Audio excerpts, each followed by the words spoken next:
Welcome back. In this video, we're stepping on board Delta First Class on one of their new Airbus A321neos.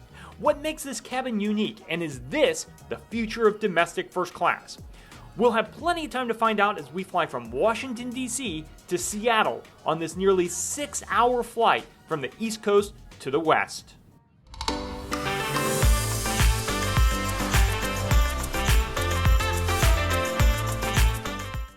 Welcome to Travel at Random.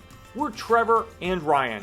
This channel started out of a love of travel. We're here to share unbiased and self-funded trip reports, hotel and flight reviews, and travel advice. We hope we inspire your next getaway. Check out our playlist in the description and browse the channel. If you enjoy this video, please hit that like button and subscribe to keep up with our latest content. Thank you for watching. Now, let's get on board.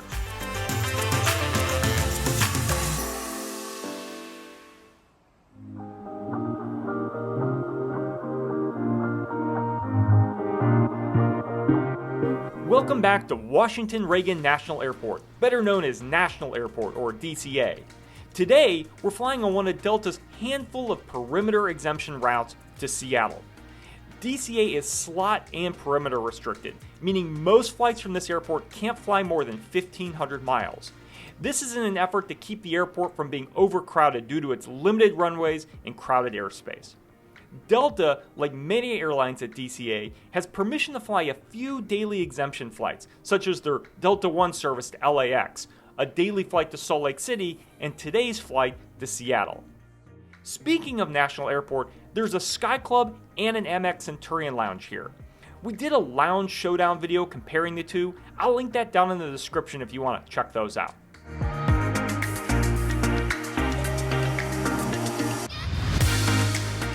Delta's flight to Seattle departs just after 4 p.m., which is a perfectly timed dinner flight.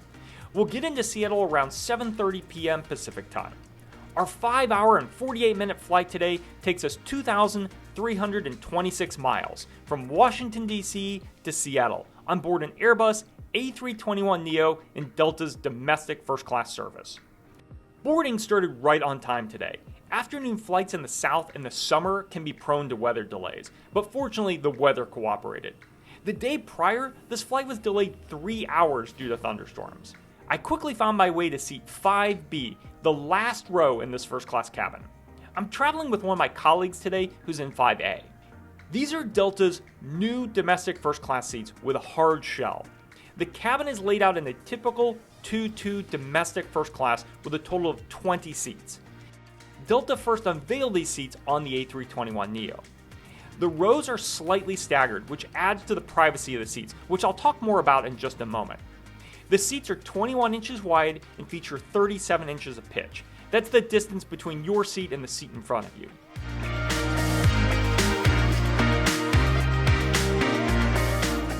I recently flew this seat on Delta's 737-800, and I found the A321neo to be more comfortable. The cabin is slightly wider, and the seat felt a bit more spacious.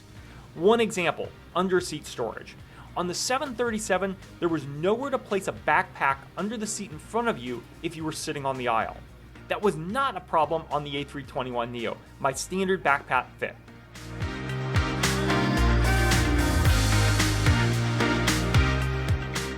Delta's A321neos feature LED mood lighting and spacious overhead bins. Between the seats is a hard divider with a storage cubby and a water bottle holder. This is the perfect spot to store the water they give you when you board in first class. By your shoulder, you'll find a universal power outlet and USB-A port. There's also a pocket to hold your phone while it's plugged in. This is a convenient location for the power outlets. One of the features that makes these seats unique is the winged headrest. These wrap around you and provide a decent amount of privacy. There's a bit of a cocoon feeling. There's a nice sized table between the two seats, which is the perfect spot for the pre-departure beverage served by this great flight crew. I enjoyed an iced coffee. I just asked them to pour the hot coffee over ice, and the flight attendant was happy to do it. There's a storage area between the seats in front of you. This is a good spot to stash a laptop or something skinny. You'll also find a standard seatback pocket with a copy of the safety card. On specific routes, Delta also provides a pillow and a blanket in first class. These were on the seat when we boarded. The pillow was okay, but the blanket was nice and soft. Is it me, or does the blanket look like it belongs on United? The tray table comes out of the armrest and is a good size. What I like is that it extends and rests on the center armrest, providing stability. Overall, these seats have a good amount of space and features.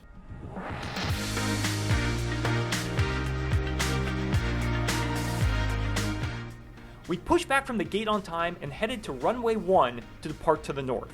Let's get up in the air and we'll talk about the IFE and meal service.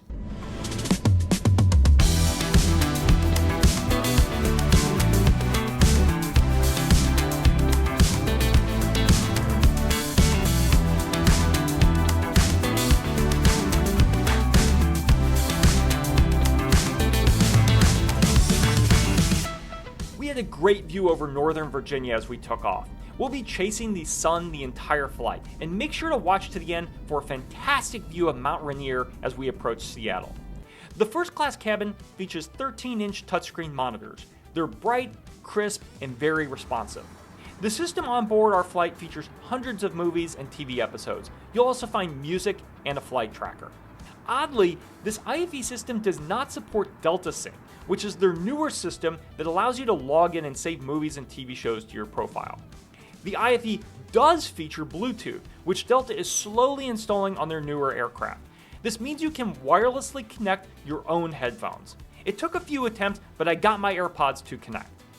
If you forget to bring headphones on board, Delta does offer free earbuds in both first class and economy. Wi-Fi is available on this plane. It's free if you have a SkyMiles account. It was decent and stayed connected throughout the flight. Shortly after takeoff, the flight crew was up in the aisle to start service. This flight to Seattle is a dinner flight. I pre-ordered my selection in advance. Delta offers us 7 days prior to a flight, and you can select a meal up until 24 hours before departure. Delta does not hand out menus on domestic first-class flights. If you haven't pre-ordered, the flight attendant will tell you what's available when they confirm orders. I started with a gin and tonic. For dinner, I had the Fox Brothers beef short rib served with broccolini. The entree was accompanied by a starter salad of mixed greens and what was described as a cheesecake for dessert. The beef was good, tender, and flavorful. The vegetables were perfectly cooked and not overdone. The side salad was decent. The dessert was a little strange. I don't like cheesecake, and this didn't really taste like cheesecake, and the texture was very gritty. Service on this flight was good.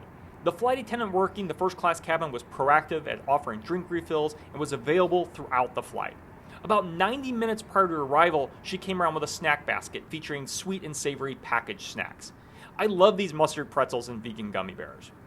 One nice feature of the A321neo is the first class lavatory.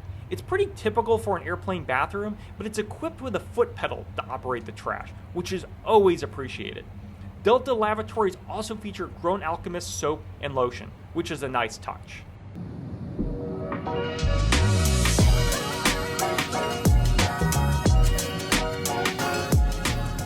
And right around 7 p.m. Pacific time, we were descending into Seattle. We approached from the south and had a spectacular view of Mount Rainier. At 14,410 feet, this peak dominates the horizon. Enjoy these incredible views, and I'll be back in a moment to wrap things up.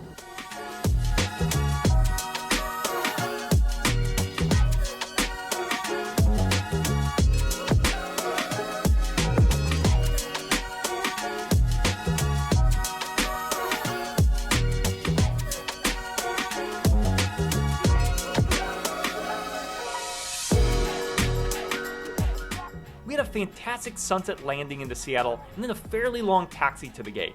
Evenings in Seattle are busy and the taxiways can be a bit congested. We eventually made our way to the A gates. Overall, this was a great flight. The A321neo with these new first class seats was comfortable.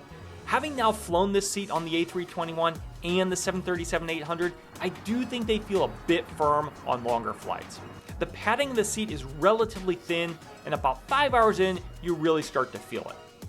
If you fly in this cabin, we really liked row 5 on the A-B side. There's a good amount of recline in the seat, and the seats recline into a bulkhead, so you don't have to feel guilty about reclining into someone sitting behind you. On the C-D side, there's a good amount of space before the first row of Comfort Plus. The flight crew was friendly and engaged at delivering the service that I consistently see and expect with Delta. I'll also add, the fares on this route are great. I paid just under $400 round trip for an economy seat. I used 24,000 Sky Miles to upgrade to first class. For Delta, that's good value on a flight of this length. Would I fly this product again? Yes. Delta is definitely upgrading the domestic first class experience with these seats that offer a good amount of privacy, storage, and a great IFE system. Thanks for sticking around until the end of the video. If you made it this far, please give us a thumbs up and subscribe to our channel. It really helps us out. Also, let us know in the comments what flight reviews you'd like to see us cover. Thank you for watching. We'll see you on the next adventure.